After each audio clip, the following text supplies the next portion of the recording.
Hola, muy buenos días. En nombre de Librería Bonilla, queremos darle la bienvenida a esta presentación de Polis de Furor de Rafael Farías. Para esta ocasión contaremos con la presencia del autor, Rafael Farías, y de Pablo Fante en los comentarios. Bienvenidos.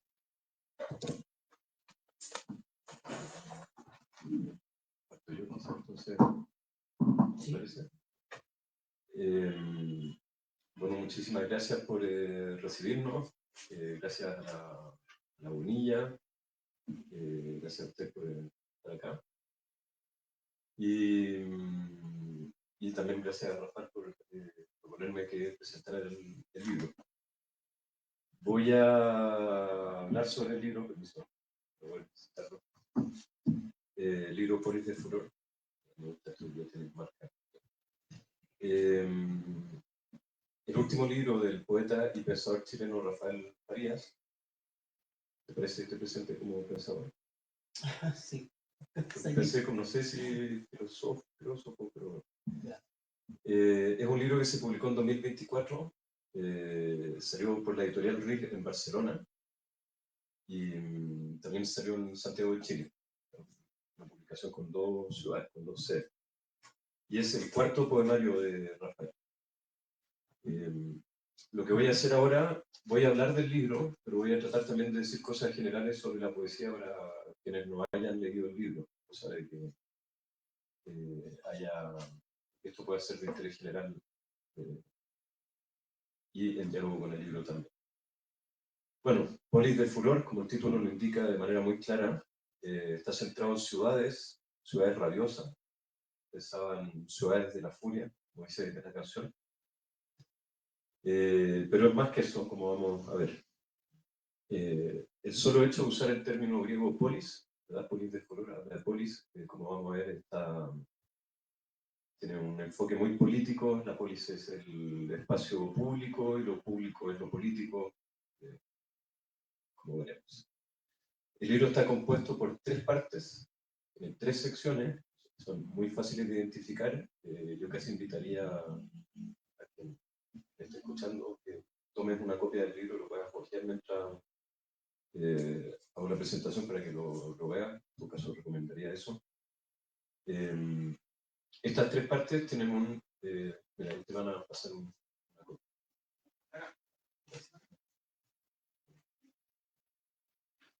Creo, ¿no? Se puede seguir y tenga sentido. Tiene 3 partes muy identificables, que se pueden ver, por supuesto, en el índice, y conforman un vaivén emocional y geográfico que comienza en Santiago de Chile, primero en un contexto de marginalidad y revuelta social, primera parte, vamos a hablar de eso después. Luego, tiene una parte de paisajes oníricos, en un contexto de fiebre y de delirio febril, que nos lleva a la Tierra del Fuego. ¿Verdad que desde México la Tierra del Fuego debe parecer realmente muy, muy lejos? Y finalmente volvemos a otra ciudad furiosa, otra ciudad de la furia, que es Barcelona, en torno a las crisis identitarias propias de la mundialización y el melting pot.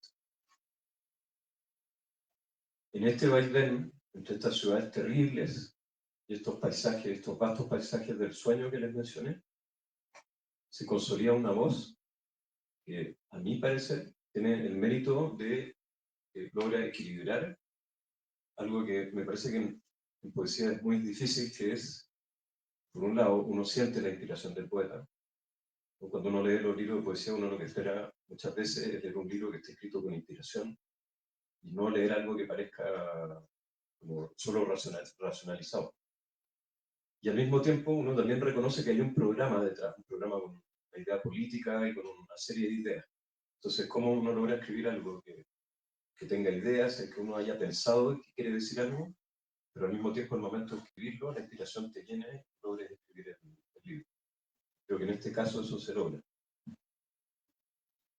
Por ejemplo, es un libro que recurre mucho a metáforas, tiene mucho el surrealismo, se lo ojean, pero a pesar de que tiene todas estas imágenes, toda esta riqueza del surrealismo, que podría ser hermética, en realidad se deja leer de manera bastante apasionada, o sea, uno se deja arrastrar por el libro y en realidad lo que prima es la emoción. La lectura avanza con el furor que anuncia el título, es efectivamente una polis de furor, y me parece, el lector se sorprende, porque en realidad uno se deja arrastrar y termina inmerso en estos universos, esta ciudad, estos paisajes. Y acá, como les decía, pienso en una reflexión general sobre la poesía, para quien no haya leído el libro. ¿Qué nos ocurre cuando leemos poesía, sobre todo con poesía moderna? No sé qué opinarán ustedes, qué opinará Rafael, después puede reaccionar a lo que voy a decir, pero me parece que a veces cuando uno lee poesía, lee textos que están escritos con un objetivo muy narrativo, que son textos muy directos, con una cierta idea de que se lean de manera totalmente espontánea. Estando en México pensaría incluso como cierta tradición mexicana, o sea, en la época de los contemporáneos estaba Pellicer, que era una lectura, o Salvador Novo, que se podía leer más naturalmente, o luego tenemos otra tradición de la poesía moderna que viene, arrastra desde Góngora hasta, bueno, Juan Inés de la Cruz o Mararmé, que son tradiciones más herméticas, en que si uno no se sumerge en el texto, en realidad no lo entiende.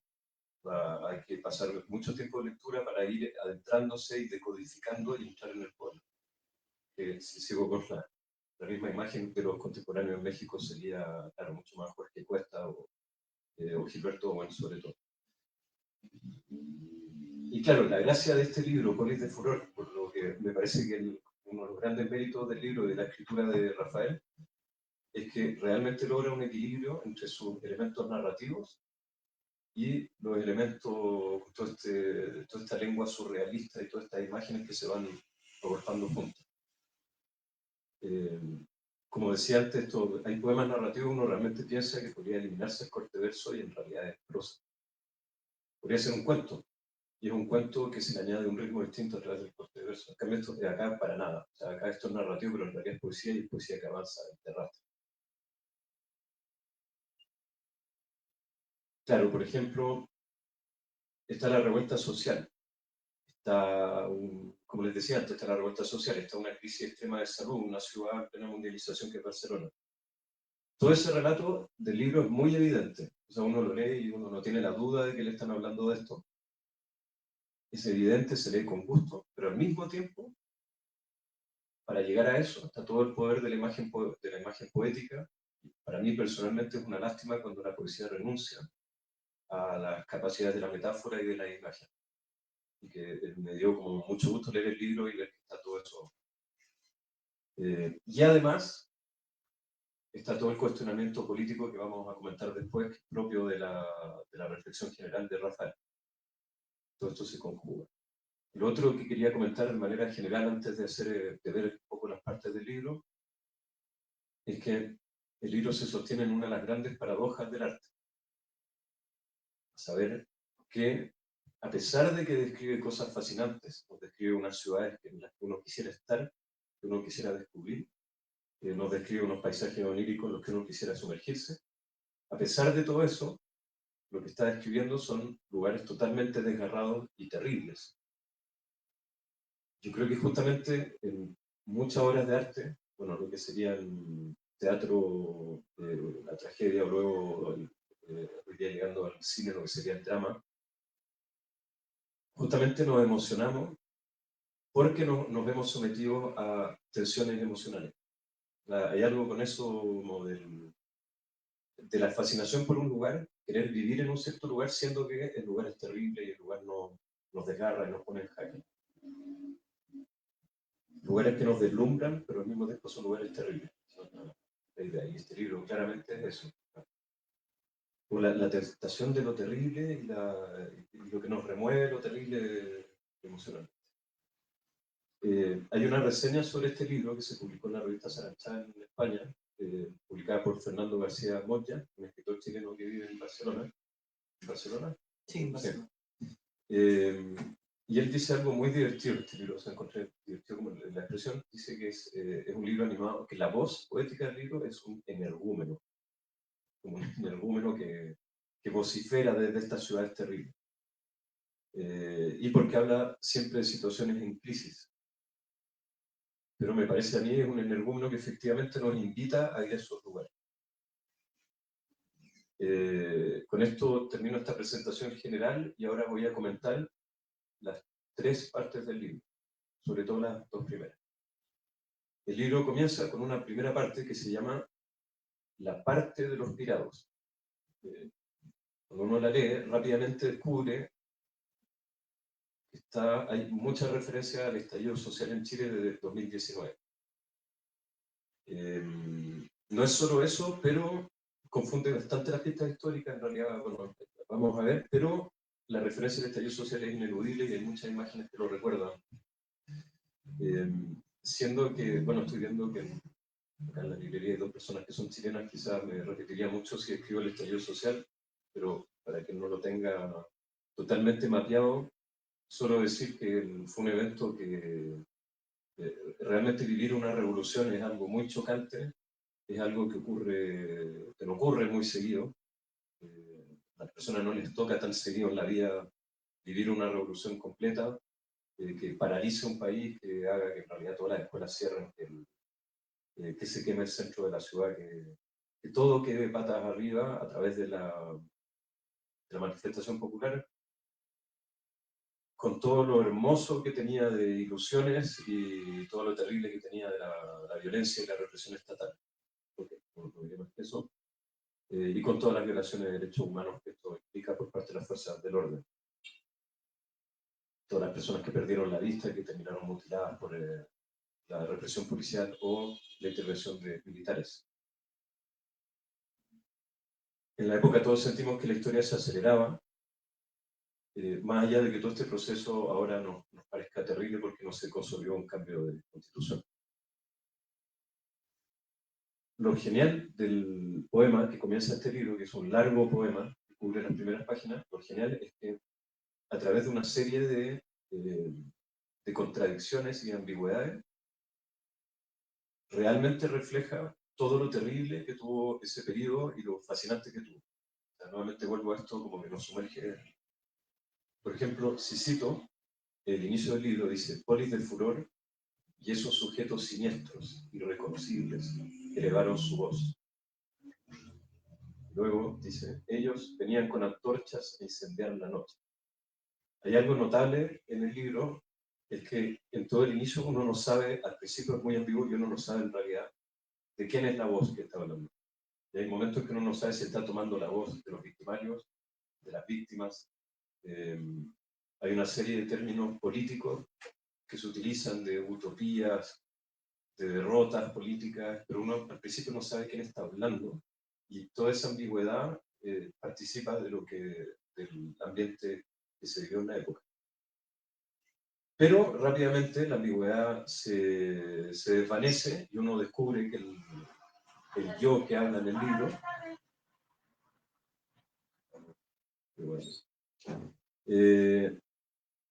claro, y no queda la duda de la denuncia que hay detrás de la escritura en el libro. Por ejemplo, se dice, como denuncia a la fuerza del orden, ese escándalo vendido de esas balizas institucionales. También se habla de las armas paranoicas. Mientras más uno se adentra en el texto, descubre que el yo poético no es la persona que habla en este poema, no es la persona que uno imaginaría al principio. Es un personaje que se va construyendo a medida que avanza el libro.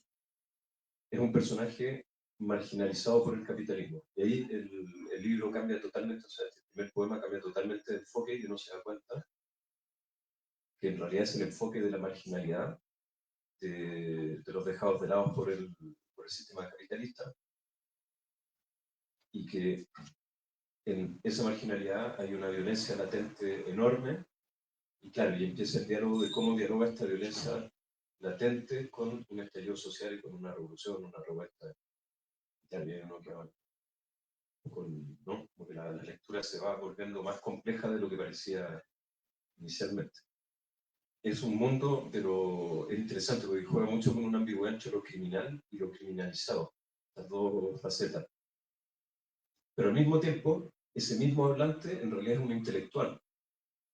o es un intelectual que reflexiona sobre la escritura poética, que reflexiona sobre la filosofía política, pero que también está hablando desde la posición de un marginal que crece en una adolescencia bastante, una suerte de adolescencia romantizada, de lo marginal y de estar con bandas de amigos, y cómo todo eso lleva a posiciones extremas, y qué pasa con eso cuando estalla una revuelta social. Efectivamente, esta primera parte tiene muchas citas que recuerdan la revuelta social. O sea, por ejemplo, se habla de las balas de mis ojos.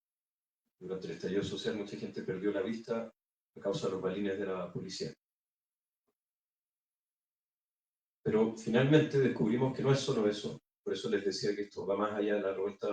En realidad descubrimos una serie de referencias a la historia chilena y a la historia de las revoluciones chilenas de manera general. Y esto termina citando a uno de los grandes personajes de la historia chilena, que se llama Manuel Rodríguez. Y de hecho el giro que le da el libro es bastante interesante, porque Manuel Rodríguez es una figura hoy día, es un héroe patriota, un héroe de la patria, porque lucha por la independencia. Pero en realidad, si uno se sitúa en la época, Manuel Rodríguez era una persona que luchaba contra el poder establecido. Y en realidad, a largo plazo, termina en una situación de héroe. Esta era la primera parte del libro. Lo que viene acá voy a hablar de la segunda parte del libro. Para los que vayan siguiendo el libro, lo que explico con el libro en la mano, esta es la segunda parte que se llama Los paisajes de la crisis.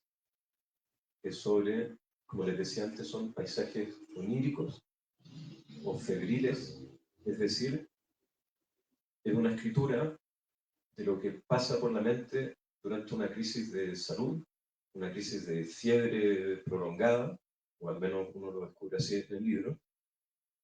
Nos alejamos de la ciudad a pesar de que hay bastantes nexos con la ciudad durante el poema. Es genial porque uno piensa, el primero que pensaba es que la poesía está obsesionada con el sueño, con conectarse con el sueño. Durante el siglo XX esta obsesión es aún mayor porque aparece Freud, el viaje al inconsciente, el sueño es una de las puertas hacia el inconsciente. Pero en realidad, acordarse de lo que pasa en el sueño es muy difícil y más bien todos perdemos nuestro sueño y vivimos perdiendo el sueño, lo queremos recuperar y hay gente que no sueña. Pero por otro lado, cuando uno tiene fiebre y uno está en la cama en delirio, es un sueño muy inquieto y ligero y en realidad uno se acuerda mucho mejor de lo que sueña.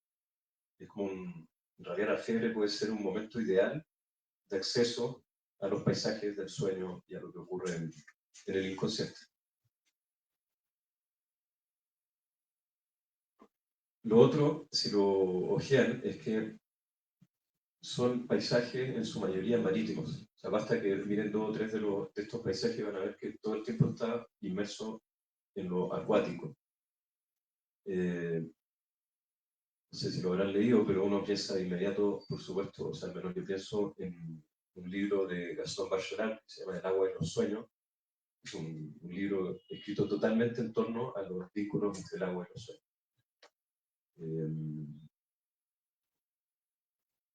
Y efectivamente en la literatura hay un diálogo enorme de situaciones en que cuando la gente sueña tiene la impresión de estar sumergida en el agua, o los vínculos entre el agua y la muerte. En este caso que estamos hablando de una persona que está en delirio febril, el agua es el lugar donde uno se ahoga, el lugar donde se pierde la respiración.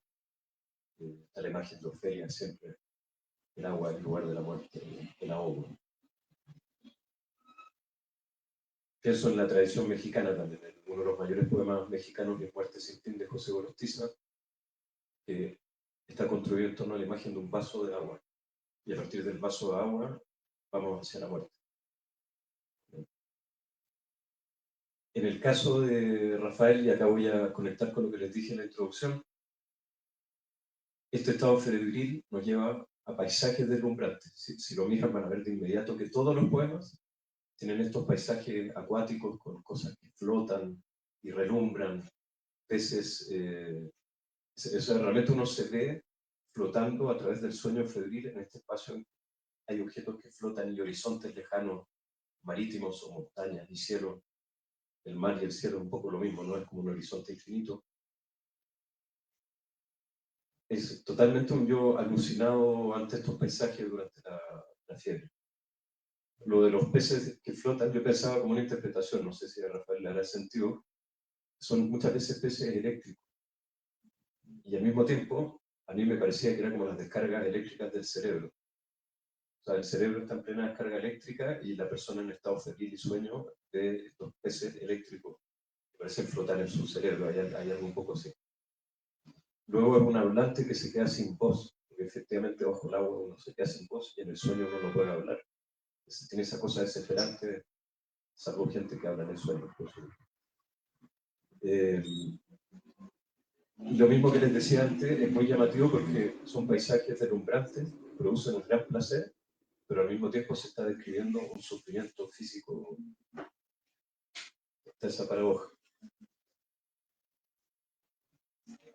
Esto yo encuentro que es algo que creo que es una de las grandes fascinaciones que tenemos con la poesía, es que leemos imágenes que no necesariamente podemos explicar, que podríamos explicar, pero que no necesitamos explicar para que nos hagan sentir cosas. Por ejemplo, les voy a citar algunas imágenes del libro que están muy relacionadas con metáforas entre estos paisajes oníricos y el cuerpo y la mente. Vi cómo las montañas de sal se desbarataban en mi cerebro. O sea, durante este momento de sueño febril, estas montañas que se deshacen en el cerebro. Uno podría explicar qué son las montañas de sal. Uno podría buscar muchas cosas que explicarían esto. Pero creo que la imagen funciona más allá de la explicación. Eso quería decir. De hecho, pensé mucho no, pero con algunos poemas pensaba en Raúl Zurita, hay cierto diálogo.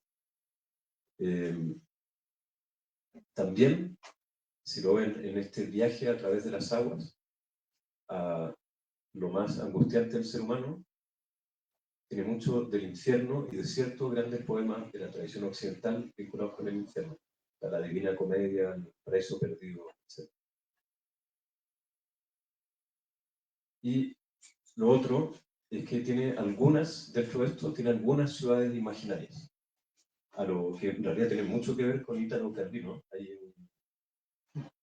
No son tantas, pero cuando aparecen son bastante fascinantes. Y de hecho, si les parece, voy a leer una.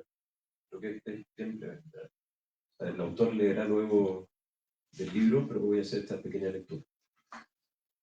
Ciudades imaginarias, o sea, ciudades que existen en las mentes. Bueno, Italo Calvino es un grande libro de la historia de la literatura en torno a ciudades imaginarias. Caminé entre los edificios cercanos a la costa. Esto es de la página 39, si quieren seguir mientras leo. Página 39. Caminé entre los edificios cercanos a la costa. Subí por escaleras derrumbadas mientras avanzaba por pasillos inexistentes. Miré el puerto. Mi ventana era un acantilado. Me paré en su cornisa porque solo en la hondura de ese vértigo podía experimentar algo de calma. Allá abajo estaba la noche, y mi ansiedad pestañeaba entre las luces. Tracé unas líneas contigo, me comuniqué como pude en la lejanía, pero de pronto el mar me mostró toda su psicología enferma, sus aguas neuróticas recorriendo el laberinto, cuando en la polis de mi cerebro todo se vino aplacado. ¿Se fijan? La polis del cerebro, el recorrido que uno hace a través de lo que está pasando en la cabeza en esta ciudad imaginaria. Al final del libro, uno, de cierta manera, se revela que muchos de estos paisajes son paisajes australes del fin del mundo, que son muy propios de Chile. Tierra del Fuego, el Estrecho de Magallanes, no dejan de ser las aguas heladas, las aguas de hielo, las aguas más aisladas, las aguas donde la vida, donde para nosotros estas aguas son reflejo de muerte, donde es muy difícil vivir y donde está el aislamiento geográfico, y que me parece que todo ese aislamiento es una hermosa imagen de los parajes infinitos del inconsciente, o este recorrido febril en el inconsciente a través de estos parajes. Y es divertido que el libro termina con dos neologismos que sorprenden, porque son los pocos del libro. para hablar de este sur lejano. Como estamos hablando de Tierra del Fuego, el Estrecho de Magallanes, se habla del subconsciente. En vez del inconsciente, se inventa el subconsciente, o quizás, bueno, podrás decir si el término lo inventaste tú o venía de otro lugar. Y también se habla del subintenso. El subconsciente está notable en el concepto. Todos estos diferentes paisajes vienen intercalados con variaciones. Me recordó bastante como la idea de la variación musical, que van variando. Y también me permito, como otro comentario, no sé si lo pensaste, que el libro me recordó mucho las categorías de fotografía. Porque la primera y la tercera parte es fotografía de calle, claramente. Street photography. Lo digo en inglés porque estos conceptos se utilizan mucho en inglés. Y en cambio, la parte del medio es una variación muy peculiar de lo que sería landscape photography, o sea, fotografía del paisaje. Pero en este caso, paisajes oníricos, paisajes del sueño. La tercera parte, sobre la que voy a decir mucho menos, con esto ya casi concluyo, es sobre, se llama El tiempo de los intensos, tercera parte. El tiempo de los intensos. Es sobre todo sobre Barcelona, la ciudad de Barcelona, donde Rafael vivió, y una visión de Barcelona como una ciudad en el furor de la mundialización, digamos, y de todos los cruces de gente que llega a ese lugar. Es verdad que en este caso es donde el libro es más autobiográfico, diría yo. En todo caso, nace de una experiencia biográfica, en realidad no autobiográfico, arranca de una experiencia biográfica. Porque tú estudiaste allá y viviste allá y ahí hay. Es una oda a Barcelona, pero como todo el libro, es una oda, pero al mismo tiempo es una visión terrible de la ciudad. Está lo fascinante y lo terrible, lo bello y lo sórdido. El libro está mucho en esta paradoja, ¿cierto? Pero esta paradoja al mismo tiempo es la ambigüedad terrible de la realidad tal como es. La realidad siempre es paradójica y terrible. Y en realidad es muy difícil describir la realidad si uno no pasa por las paradojas, que es lo que siempre se dice de la genialidad de Shakespeare, es haber inventado al hombre moderno a través de personajes que son profundamente paradójicos. En particular, claro, lo que describe Rafael es el melting pot, es decir, esta idea de que mientras más gente llega a un lugar, más se mezclan y termina generando otra sociedad distinta de las mezclas. Tiene a ratos mucho como de lo que se decía se dice sobre la poesía del siglo XIX en Europa, tiene mucho como una poética del bazar, de la mezcla de lugares e imágenes. Eso lo decía el crítico Jurkevich. Y tú la describes a Barcelona como la ciudad de las lenguas. Creo que eso ya dice mucho, porque una lengua es también una civilización, ¿verdad? Cada idioma conlleva una civilización en sí. Si se mezclan las lenguas, se mezclan las civilizaciones. Esta sección en particular es muy fluida a nivel de imágenes, avanza y avanza y avanza, y uno puede entregarse y leerla de corrido sin necesariamente entender todo, y le van a pasar muchas cosas. Me recordó mucho también a la prosa del Transiberiano, de Blaise Cendrars. Tenía algo de esto. Pero quizás más que eso, a través de todas sus imágenes y todas las metáforas, yo creo que es entretenido leer esta sección del libro pensando en Poeta en Nueva York de García Lorca. Pero en vez de Nueva York estamos en Barcelona. Es realmente un río de imágenes que avanza y avanza. No voy a decir más sobre esta sección para no repetirme con lo que dije en la primera parte, y voy a concluir rescatando sobre todo el equilibrio del libro, equilibrio entre, como les decía antes, la inspiración poética, es decir, que uno realmente sienta que el libro está escrito desde un enorme flujo de emociones, y al mismo tiempo este contenido narrativo, lógico, programático y muy reflexivo de cada sección. O sea, es un libro en que es evidente que el autor sabe dónde está yendo, pero al mismo tiempo también el autor sabe que no puede dejar de escribir desde la inspiración poética. La poesía tiene la capacidad de generarnos emociones complejas a través de estas imágenes sorprendentes, Puede hacerlo mezclando distintos registros. Puede ser narrativa, reflexiva a la vez, transparente o intuitivamente hermética. Claro, y es fascinante cuando todo eso ocurre en un mismo texto y que nosotros los lectores podemos adentrarnos deslumbrados en esta polis de furor que nos propone Rafael. Muchas gracias.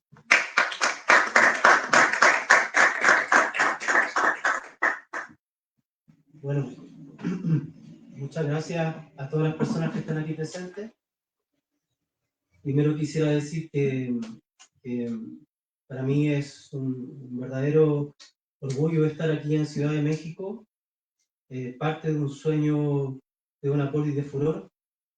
Estoy muy agradecido también del espacio que me ha dado Librería Bonilla para presentar el libro, de toda la gente que aquí nos acompaña.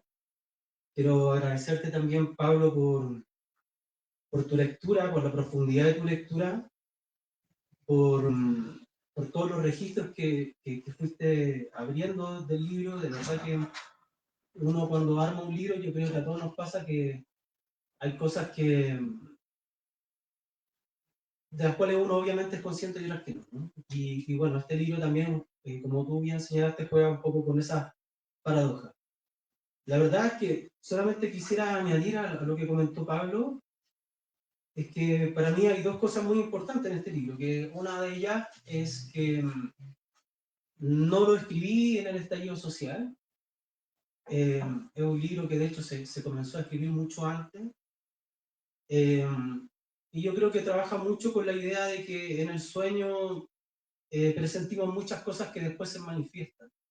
El sueño de alguna forma como que tiene algo como de premonición, ¿no? Como de cosas de aquello que uno, sensaciones, furores, y uno sabe cómo de repente se viene la cosa, cómo se viene el aire, y de repente las cosas están, ¿no?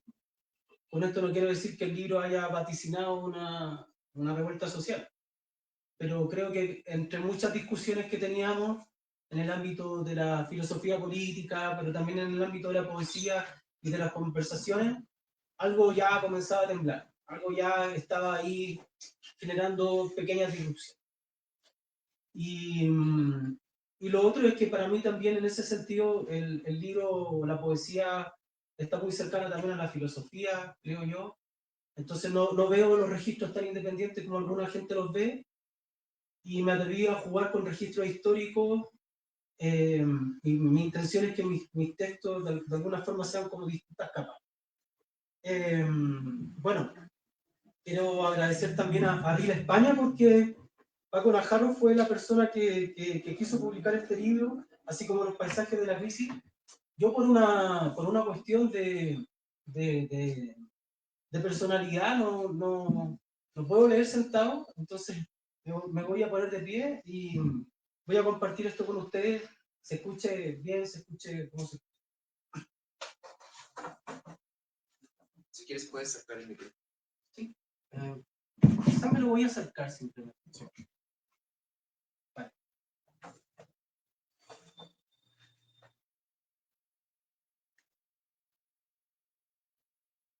Polis de furor, y esos sujetos siniestros, irreconocibles, elevaron su voz desde eso que llamaban alegoría de una derrota, perdidos en esa trágica acepción ideológica que tomaba la ciudad por todas las esquinas.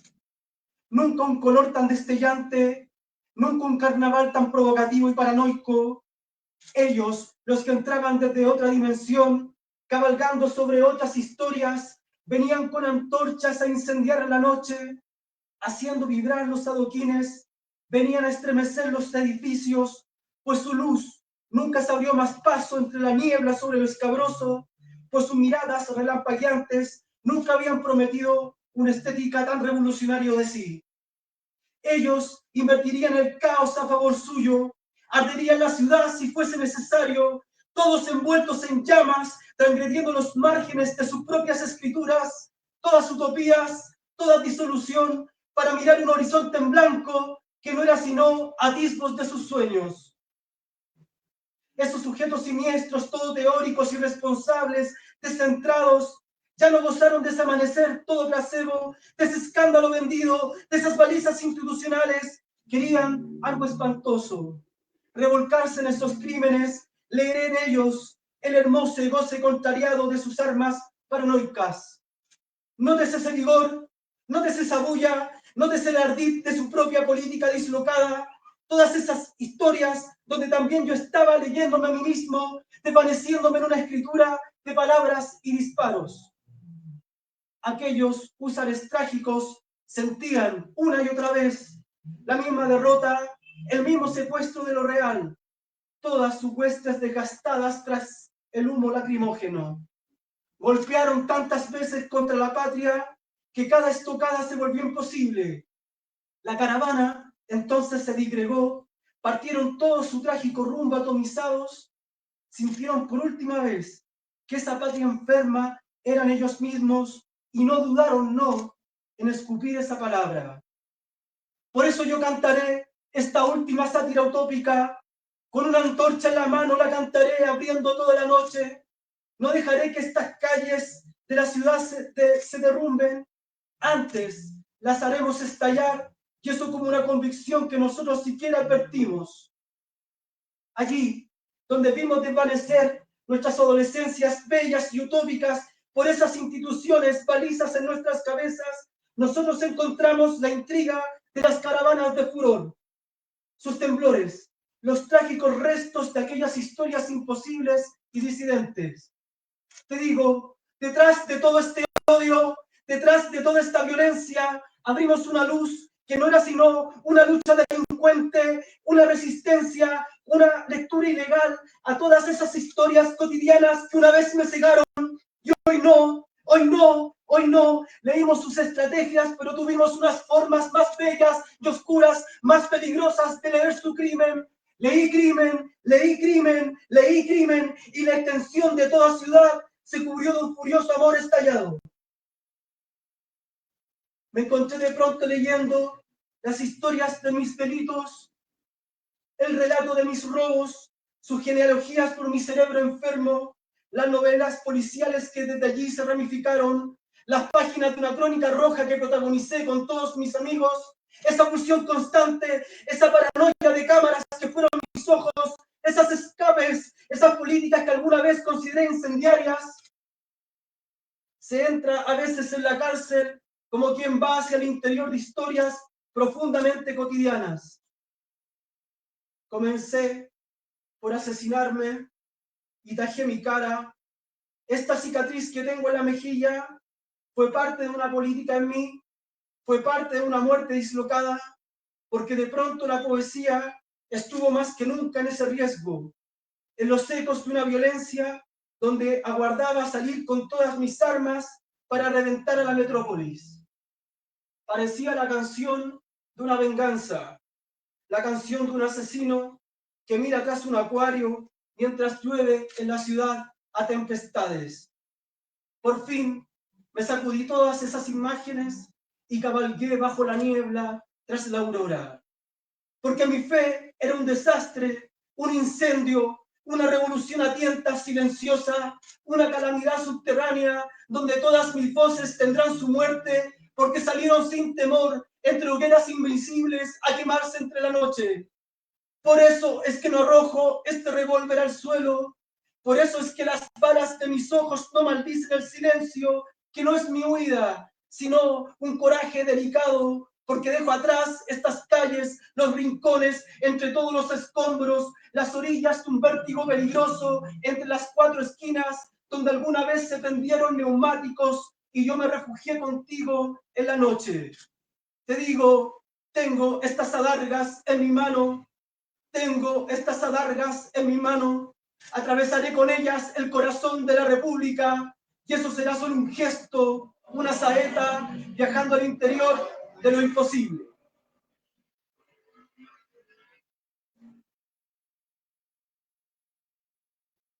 Vale, bueno, he querido compartir un poquito este pedacito de la parte de los pirados, que de alguna forma reflejan también un momento de arrojo y un previo momento, una preconcepción de cómo también podía en algún momento pensar la política. También con todo lo irrisorio que puede tener eso, ¿no? Pablo habló un poco de la crisis de los paisajes, que para mí, y yo quisiera que no fuera solamente Chile, para mí es como también Latinoamérica. Y hay algo de eso que voy a compartir que va a ser muy poquitito, pero que para no alargarme tanto. Me vi removiendo los paisajes de la crisis o la crisis de los paisajes en un mareo incesante, como si alzara con los brazos un campo de trigales encendidos y temblara en el cielo, y eso fuera como una danza que otra vez provocara el vértigo de los vientos y las aves se arrojaran a ese huracán de extrañas dimensiones y allí desaparecieran en el abismo de otros sueños. Intenté reunir las formas de mi habitación y nombrarlas, pero mi voz era un monstruo que no me pertenecía y sin embargo me hablaba desde lejos. Porque en el cerebro epiléptico en el que traducía hacia el exterior, porque la ciudad también temblaba y en cada esquina alguien parecía gritar y desaparecer en precipicios. A me llamó el cinturón de fuego cortándose en el océano. F celebró mientras el cielo volcánico se desmoronaba. G me hablaba de aquel país pensando que aquí todo había desaparecido. Te digo, quise romper los espejos y hacer genealogías imposibles en mi vida. Auscultando el pulmón de los Andes, soplando sus volcanes hacia adentro, inhalando el manto de sus nieves, levantando el cromatismo de sus rocas, removiendo la geografía de las alturas, vibrando con el magnetismo de sus fallas, auscultando el pulmón de los Andes, soplando sus volcanes hacia adentro, inhalando el manto de sus nieves, levantando el cromatismo de sus rocas, removiendo la geografía de las alturas, vibrando con el magnetismo de sus fallas. Abajo los paisajes escondían maravillas alucinadas como un campo fértil de medusas encendidas, tirándome del pelo, sacándome del cuerpo. Y bien, este último fragmento que voy a leer tiene relación con lo que Pablo también comentaba, perdón, me voy a sentar un momento. Se llama El tiempo de lo intenso, que de alguna forma retrata un momento de mi vida personal y familiar en el que viví en el barrio El Raval. Quizás para aquellos que a lo mejor no lo conocen, es un barrio que mezcla, como decía Pablo, muchas lenguas. Para mí fue también el encuentro con el mundo árabe en ese lugar. Observar cómo el mismo Estado español, por ejemplo, o catalán dialoga con ese mundo. Y de allí un reflejo como uno en su propio país también habla y se encuentra y dialoga y también excluye a distintas personas, ¿no? Y fue creo que fue para mí una de las experiencias como más enriquecedoras porque me abrió a otros paisajes que eran también el paisaje del puerto, el paisaje de una polis que ya en este caso se llenaba de distintos registros, y esos registros entraban como todo en una juguera en mi cabeza y como que yo sentía que soñaba con ellos un poco y como que trataban de dialogar. Entonces, el tiempo de los intensos tiene que ver con eso también, cómo podemos tomar una otra voz, cómo se nos va creando una otra voz que muchas veces no pertenece a los discursos oficiales, y hablamos desde nuestra carne, desde nuestro cuerpo, desde nuestra voz. Como ese poemario también es un poquito más extenso, seleccioné como unos fragmentos. No sé si estamos bien con el tiempo.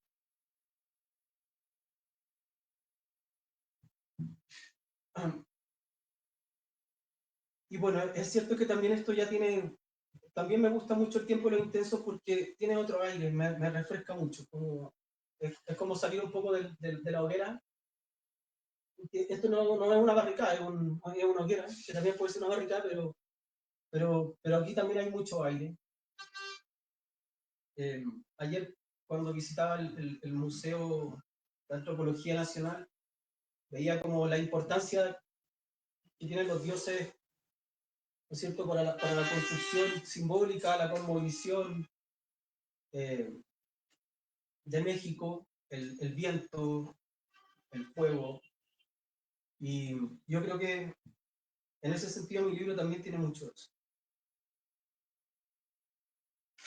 Sacudido de todas las fiebres, desgarrado de violencias que agité como antorchas y banderas, ya lejos de una ficción de una patria, esta vez me saco las esquilas de mi corazón desmesurado, me desorganizo el cuerpo, vuelvo a componer mis órganos, me verifico en desapariciones los aires de la piel, me arrojo a los trazos sondeantes del mar, a la espesura, a las mercancías sigilosas de los embarcaderos, a los puertos reversibles de la lluvia, a los muelles vigilantes de la madrugada, a la instancia del mar,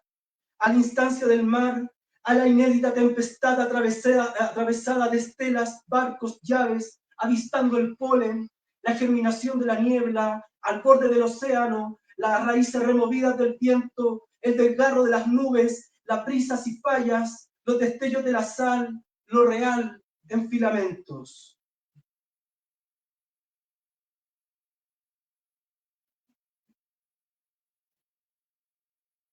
Me he visto bailar entre los invisibles, levantando la gravedad de los residuos, convertir un cementerio en una fiesta de audacias, y es que este destello tiene su porosidad lúgubre, se ha violentado contra islas y geografías que jamás vio. He desembarcado allí, dejando atrás los paisajes, las configuraciones de mis afectos como naturalezas elásticas que se desatan.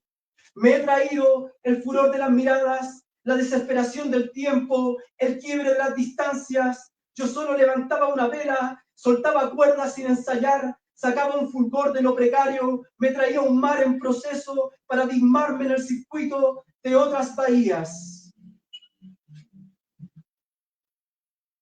Dormidos en una barca que abría su viaje, solo con los párpados vueltos al sol de los sueños, el mar nos movía a la altura de la noche. Bajo el manto de los vientos sobresaltados, un cuenco se suelta a la deriva, navega entre los desgarros del cielo, se encandila con el trazo de las aves, se pliega en la oscuridad de las praderas, prende una esquila al paisaje y hace una antorcha latente en medio del océano. ¿Qué hacer cuando cultivaste una raíz nerviosa que flamea radiante y hace corriente con todo lo que entra en su órbita? Porque tú estabas aquí, abierta en las radiaciones del aire, podía adentrarme por tus pasillos, celebrar tus ropas colgadas como banderas de lo cotidiano, acercarme a esos balcones de ruido, a la renovación de tus escombros, a la morada de tu desalojo. Este es el tiempo de los intensos, este es el tiempo de los intensos, este es el tiempo de los intensos. Habité una casa que flameaba como una pira a la altura de las chimeneas del Paralel.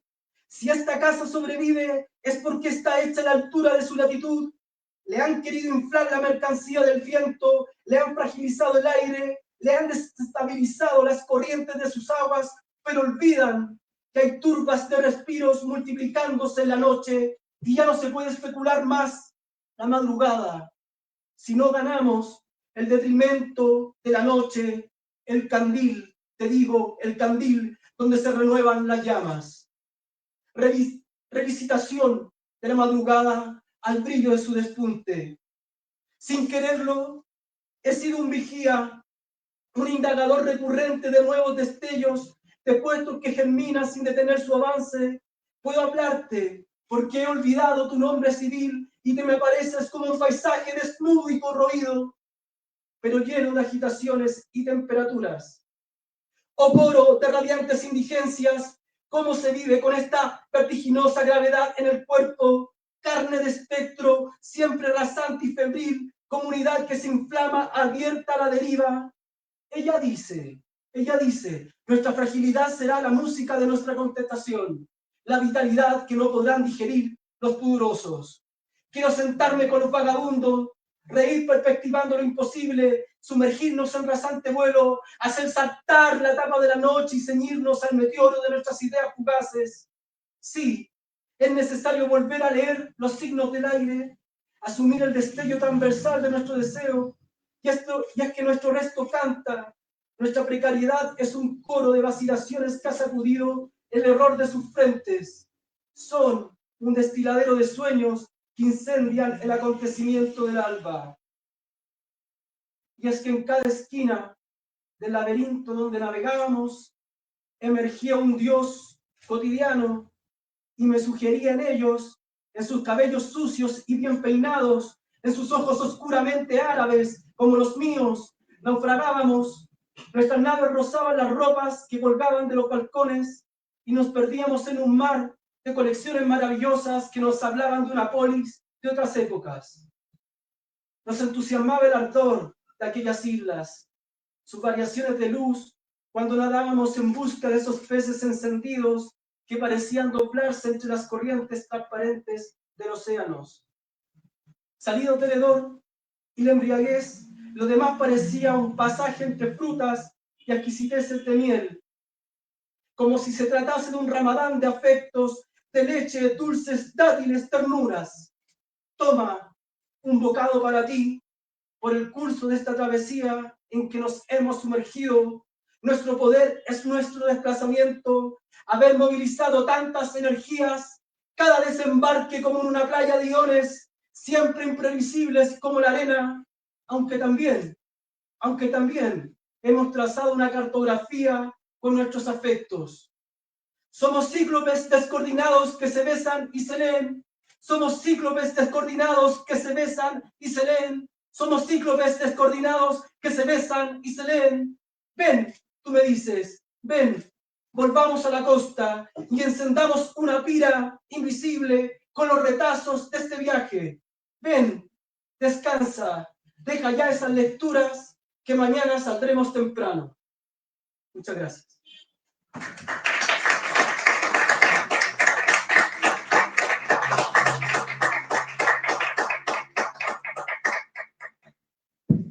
Bueno, aprovechando que se encuentra aquí Rafael y Pablo, si alguna persona del público desea hacer una intervención, ¿hay micrófono disponible? No gustó la lectura. Perdón. ¿Me escucha? Bueno, espero no interrumpir mucho. Irme a cambiar de tema, pero estuvo muy bonita, me agradó muchísimo.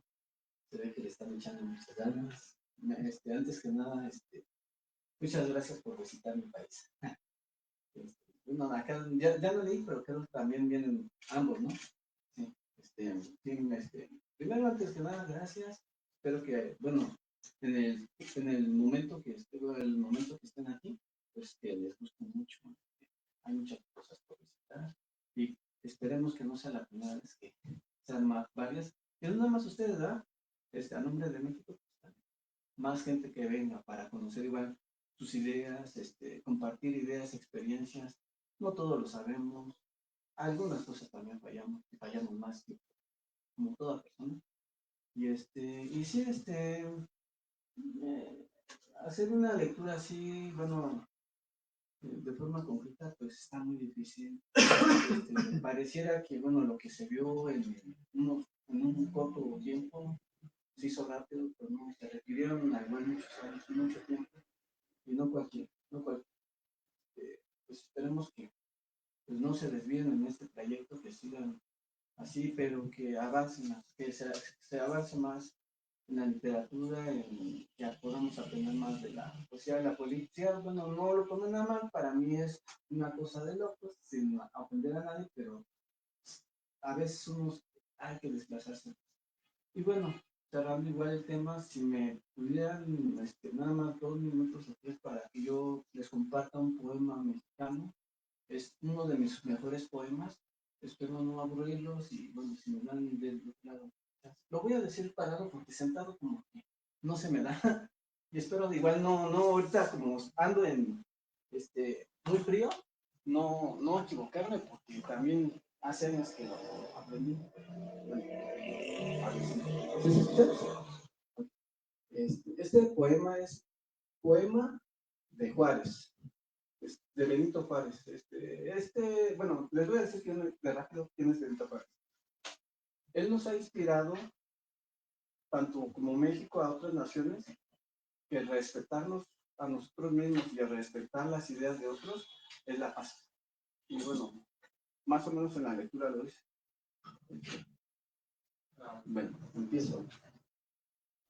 Oh Juárez, Alfonso, invito para los patrios pendones se inclinan ante ti, porque fuiste baluarte como virgen, que a las fuerzas oscuras doblegó y marcas la ruta de nuestra redención. Cuando altero su príncipe rubio, pretendieron tu sueño entregar. Tú pusiste más bien que las armas, la interesa de tu alma sin par. A tu voz a la es pecado, compartieron tu leal y tu fe. Y tras que esta vestimenta de gloria, alguien viste al pelo caer. Gracias. Muchas gracias. ¿Y alguna otra consulta, comentario?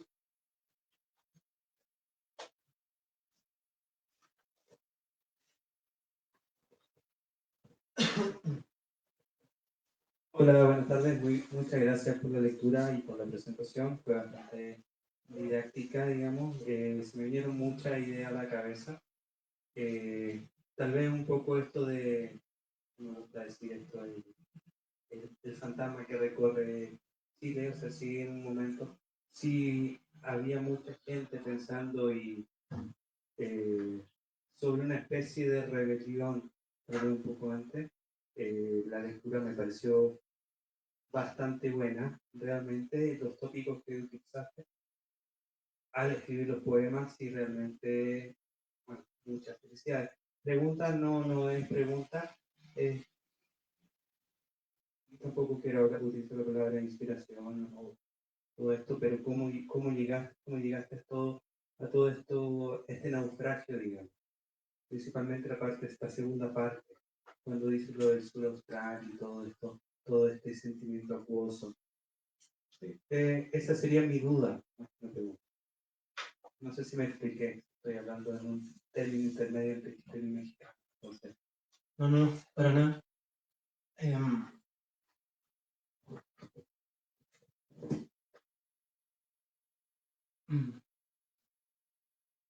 Si voy a ser muy sincero, voy a decir que lo soñé. No. Fue una época también como compleja en mi vida, voy a decirlo de una forma así, y soñaba demasiado. Y esos sueños, en algún momento simplemente me decidí a escribir. También le veo la parte cómica porque los sueños son una burla que también nos hacemos a nosotros mismos, ¿no? Son como nuestros fantasmas se ríen de nosotros mismos. Entonces, tampoco le quiero dar esa... Pero sí, lo soñé bastante y yo creo que el gesto estuvo en un momento en decidir cómo escribirlo. Y cuando me di cuenta que estaba escribiendo sobre el paisaje latinoamericano y chileno, lo que hice fue como empezar a leer mucha crónica histórica, empecé a leer muchos libros que hablaban sobre como historias del temblor, de lo telúrico en Chile, pero también como, bueno, Chile es un país de muchos terremotos, yo sé que acá también hay los que hay, entonces como que nuestra geografía también es accidentada y yo creo que la intuición fue que cuando hablamos desde Latinoamérica, para nosotras y nosotros es muy necesario hablar desde el paisaje, como que hay algo que nos atraviesa. ¿Cómo no hablar del paisaje si es aquello que vivimos? ¿Cómo no hablar cuando hablamos de nuestra subjetividad? No lo podemos hablar como un europeo, porque tenemos un otro clima que nos rodea, tenemos una otra emocionalidad, una otra, por decirlo así, una otra paisajística, una otra geografía que nos atraviesa. Yo creo que casi algo como, voy a decirlo así, como con muchas comillas, pero casi ontológico, de alguna forma, como que atraviesa nuestra estar en el mundo. Y eso me invitó como a leer muchas historias de geografía, a documentarme auditivamente también. Escuché mucha música que tuviera que ver con reflexiones o con sensaciones sobre el paisaje. De hecho, creo que en ese tiempo escuchaba, después cuando hice la edición de esa parte, lo hice en un momento en que estaba escuchando mucho rock progresivo, entonces como que fue como una vertiente así como muy así abierta. Y lo otro fue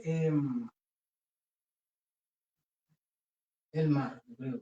A mí me gusta nadar mucho y creo que mirar el mar fue como una forma de cómo comprender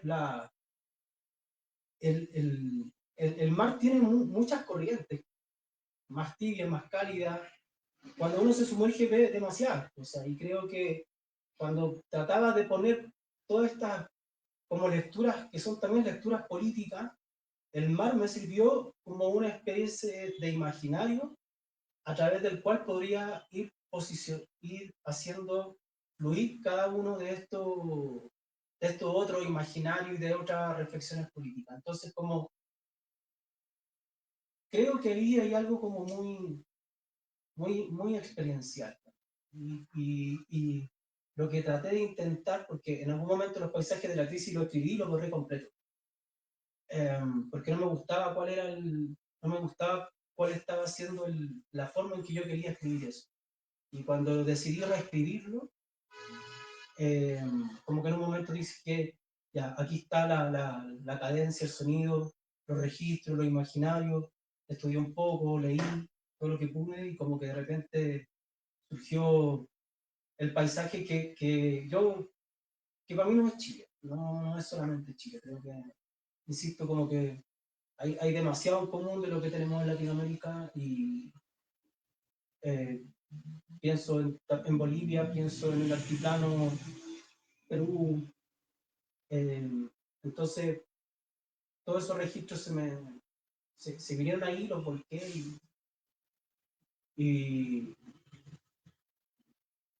y para mí de pronto la revuelta social fue el fondo marino.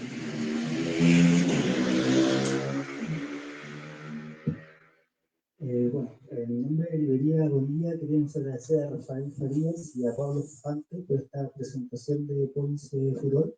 También aquí al público presente, bueno, hay ejemplares del libro sobre el mostrador por si a alguno le interesa. Buenas tardes. Muchas gracias. Muchas gracias.